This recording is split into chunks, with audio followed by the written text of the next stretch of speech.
What's up, guys? We back. Had to switch it up. This time we're gonna do a little refurbish. Try to bring it back to life. That's what we got. I think it was like, I think he said it's about 40 years old. But this the second time that it's gonna get refurbished. So it's not the first time somebody brought it back to life. This right here gonna be the last time they're gonna need it. It's gonna last forever. I hope so. But check it out. This is what he was cooking on right here. He had all kind of racks and cooking racks he bought from Home Depot or something. I don't know. Look, we had a little visitor. I think he got stuck. So right on the rack. Crazy. But anyway, we ain't gonna worry about the racks. But yeah, check out the rust, man. Rust bucket. When they say rust bucket, this is what they talking about right here. It's rusted everywhere. I tried to find somewhere where it wasn't rusted, and it's not. Everything. I don't understand how he made it here, because none of that was connected to the actual frame. When I got under there, it was so rusted that the welds had came off. So it wasn't connected at all. But right here, we're gonna keep these little pieces. The top piece, it was still good. It wasn't that rusted. And it was a nice thick little piece of metal. So we cut that end off and we put it right on the square tube. And I got some 1-inch square tube and we're gonna use, instead of I think they used a 1-inch round bar. But we going with the square tubing on this here. We cut that one off because it wasn't serving no purpose. It just sitting there. This me right here taking a breather. It's hot out there, boy. It's hot. Do you hear me? Man, listen. I had the fan. I put the fan right there. I had the blower on the other side. I put the tent on top of the whole trailer. It couldn't fit in my little work area, so I had to maneuver. But this is how we started off right here. So I put 2 pieces of sheet metal. I cut them. They were 20 inches wide, and I think it was 69 or 68 inches long. And I did it this way. I knew I couldn't make the circumference of getting it back to the tank, like basically like a half a circle. So we don't have that machine. We working with what we got right here. And so I did it as like an octagon, basically. It's the same way you make an octagon. Just tack it down, tack everything, man. I put a lot of tacks on here just to make sure everything was nice and sturdy. Wasn't nothing shaking and moving. But I believe this was, well, I know it was. It was like a boat trailer, or it could have been like a jet ski trailer, right? Because it had the 2 angles pointing the exact same way as I had the 2 sheets. This right here is like my little jig. I made this out of some cardboard. This is a little Amazon box. When then I had to show y'all this, right? So you remember the cardboard I had that I did the cutout with? Perfect, bro. Look at this. When I say perfect, I'm talking about perfect. Do you hear me? Do you hear me? We're gonna hit that, we're gonna weld it up, and we're gonna got everything started, sitting in place. Everything welded up, both ends in.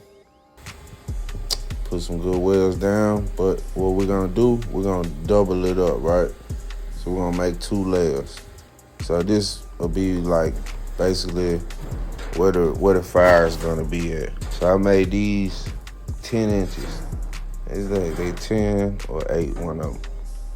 But it was I wanted to put it at least where I know the fire is gonna be, right? So if he do decide to burn on just the bottom, it'll be a long time before he burns through both of these sheets of metal, right? So they 1/8 inch thick. So I think it'll last a lot longer by me doubling them up just for extra security. And plus, you don't want to fix something. And I didn't go the cheap route. Like I put the price on them. You know what I'm saying? I ain't cut no slack, right? So you don't want to charge somebody all that money and 2 years later it's a rusted hole at the bottom. Put the last middle piece in. We were good to go. Basically, I just doubled it up, doubled the metal up, just to thicken the walls. Now, my concern is gone because, I don't want it to burn back out a year later. 2 years later, he be calling me back, telling me there's another hole at the bottom. So we did that for security. So I had a 56-inch open. So I split my racks, made them 23 inches apiece.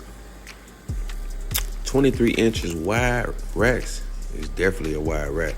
And not to mention they 32 inches long. This is a 32-inch space right here. So these some nice size racks.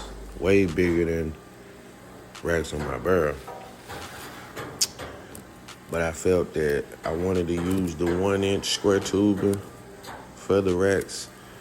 Because I usually use half-inch. I use half-inch square tubing for my barrels.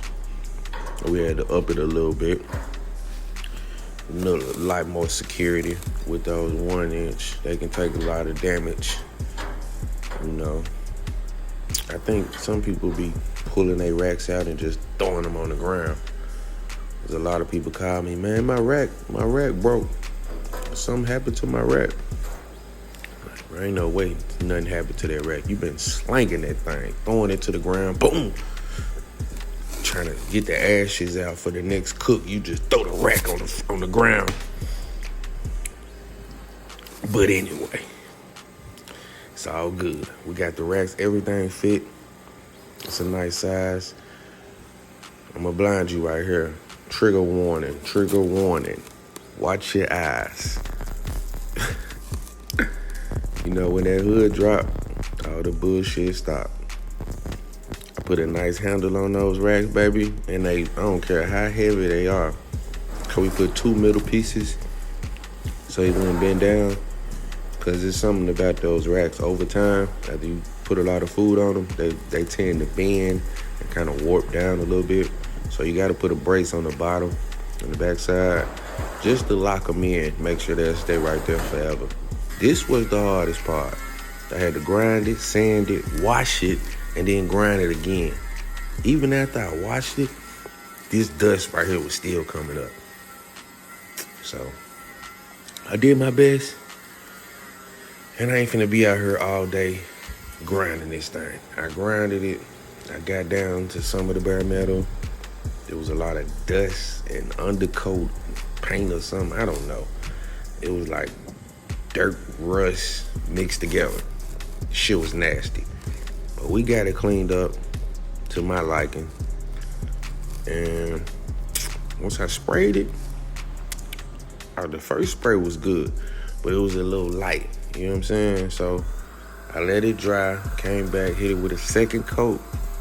Chef's kiss, baby. Chef's kiss. Come on, very demure, very cutesy. Yeah, man, how we looking on the racks though, man? Come on now. It's how you want them. Bring your grill to Rick, man. Cold basket, look at it, check me out. Cold basket on the inside now, so he's not burning on that bottom. And I made it where the handle is long enough, you can clearly reach those straight from right here. Pull them out, dump them. We're gonna put some some temperature gauge in, and we're gonna wrap it up. Y'all let me know what y'all think. Appreciate everybody. Like and subscribe.